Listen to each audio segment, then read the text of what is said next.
تو جب انہوں نے خواب میں آیت الکرسی پڑھنا شروع کی تو ان میں سے ایک جو جن تھا جو ان تینوں میں سے بڑا تھا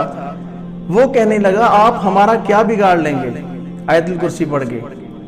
شیخ فرماتے ہیں میں نے جلدی جلدی پڑھنا شروع کی اور جھٹ پٹ میں نے 3 دفعہ آیت الکرسی پڑھ لی۔ جب 3 دفعہ آیت الکرسی پڑھی تو وہ تھوڑے لڑکھڑانے لگے، جب لڑکھڑانے لگے تو میں نے اور 2 دفعہ پڑھی،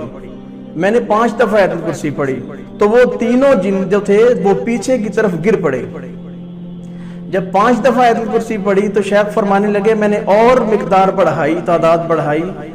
میں نے 7 دفعہ پڑھی، پھر میں نے 11 دفعہ پڑھی۔ جب 11 دفعہ پڑھ لی تو ان جنات میں سے ایک گندی بدبو آنے لگی گوشت کے جلنے کی، جو پہلے میں بیان کر چکا ہوں اپنی پرانی ویڈیوز میں کہ جنات سے جو جن زدہ شخص ہوتا ہے اس سے ایک سمیل آتی ہے، جیسے مارکیٹ میں کوئی چیز گرلڈ ہو رہی ہو تو